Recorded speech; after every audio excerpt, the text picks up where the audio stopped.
Ouga au clan, assalamu alaikum le microbiote. Donc on va reprendre la lecture de l'autobiographie de Khaireddin Barberousse, un héros bafoué. Donc dans la partie précédente, on a vu pourquoi il y avait une autobiographie de Barberousse, Khaireddin. Parce qu'en fait, le sultan Suleiman el-Kanouni, dit Suleiman le Magnifique, lui en demande de faire le récit dans un livre et de lui envoyer une copie. Donc il réunit un de ses fidèles qui l'a accompagné dans de nombreuses missions pour écrire les récits finalement par de Barberousse, mais de ses frères qui se sont nommés Barberousse comme lui. Donc on s'en était fini à cette partie-là où il allait dicter à Mouradi, donc son fidèle, de retranscrire les récits. L'établissement de Yacoub Aga sur l'île de Midili et son mariage 1462-1498. Lorsque le sultan Mohammed el-Fatih, appelé Mohammed le Conquérant en Occident et Mehmed II en Turquie, conquit la ville de Constantinople en 857 de l'Hégire, celui-ci comprit que la sécurité de la ville ne pourrait être assurée tant que les alentours ne seraient pas totalement sous contrôle ottoman. C'est la raison pour laquelle il entreprit des campagnes dans la mer Égée, afin d'y annexer à son empire les îles chrétiennes environnantes, notamment celle de Rhodes, où les chevaliers de Saint-Jean de Jérusalem avaient fait élever des châteaux et des forts pour continuer leur combat contre les musulmans après leur défaite lors des croisades et leur expulsion des terres saintes en 690 de l'Hégire. C'est ainsi qu'en 861 de l'Hégire, le sultan Mohammed el-Fatih lança une attaque sur l'île de Midili, qui fut totalement sous contrôle ottoman en 866 de l'Hégire. Mon père, chevalier Chapéi, titre de cavalier donné sous l'Empire ottoman, au sujet qui échange des terres léguées par l'Empire, devait payer un impôt et participer aux campagnes militaires par sa personne ou par ses biens. Donc, le père de Khaireddin, mon père chevalier Chapéi, tout comme l'était avant lui mon grand-père, faisait partie de cette expédition. Après la conquête de l'île, il reçut l'ordre du sultan d'y établir une garnison militaire. Le sultan leur accorda par ailleurs la permission d'épouser les femmes résidentes sur l'île. Mon père, honnête musulman, prénommé Abu Yusuf Yacoub ibn Yusuf Aga al-At-Turki, demeura donc sur cette île où le climat était doux, le ciel éblouissant et la mer toujours bleue. La terre qu'il foulait était propice à la confection de peaux, ce qui le décida à revenir à son premier métier, celui de potier. Il l'exerçait autrefois en Roumélie, donc terre des Romains. Sur une terre léguée par le sultan Mohammed el-Fatih entre le fleuve Vardar et la ville de Thessalonique. La fortune ayant toujours secondé ses entreprises et ses affaires prospérant, il élargit alors son commerce en faisant parvenir ses poteries à l'ensemble de l'archipel.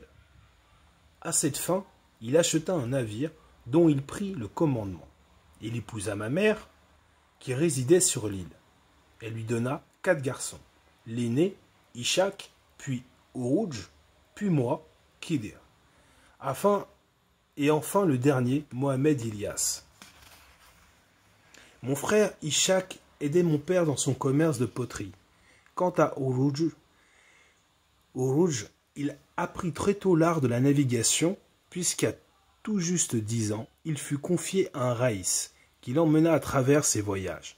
Ilyas, lui, apprit le Coran par cœur et se mit à l'enseigner aux autres enfants de l'île. Quant à moi, j'étais également au service de mon père dans son commerce. J'étais également très attiré par la mer.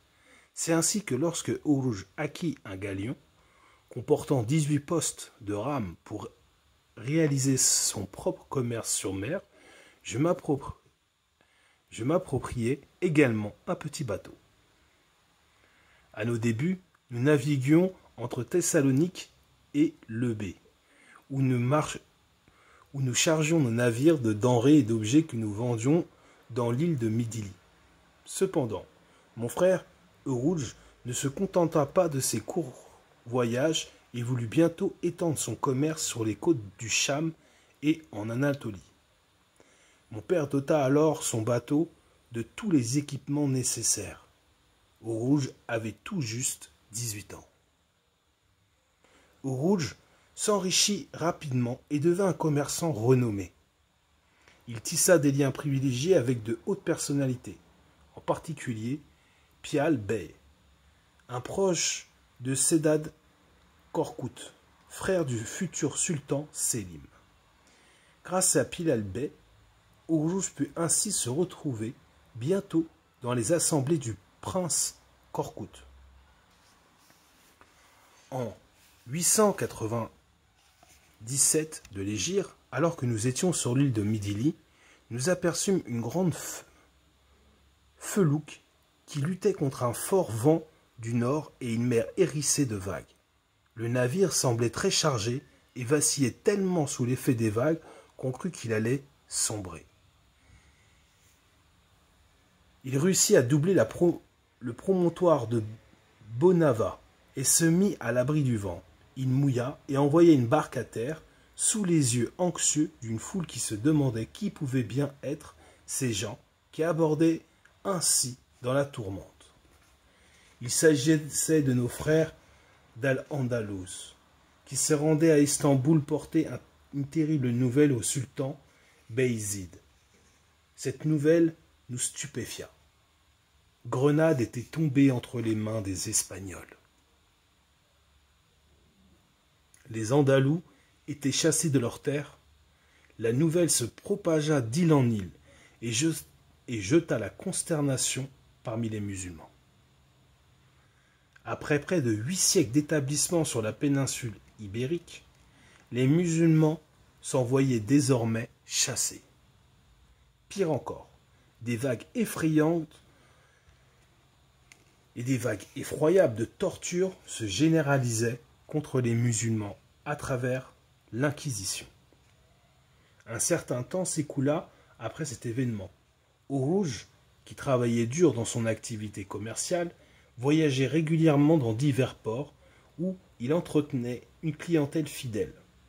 Lors de l'un de ces voyages, Orouge voulut se rendre comme à l'accoutumée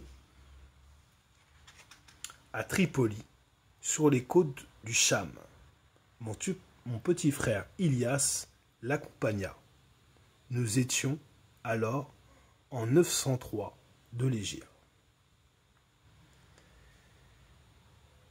Donc, c'est comme ça que ça s'arrête pour cette partie dans, on peut dire, le journal de bord, même si ça n'a pas été écrit au moment même. Et donc après, c'est la mort d'Ilias et l'emprisonnement de Orouge, 1499. C'est ce qu'on verra dans la 4e partie de cette série sur Raïdine, Barberousse, Ouga Ouga au clan. Assalamu alaikum les microbiotes.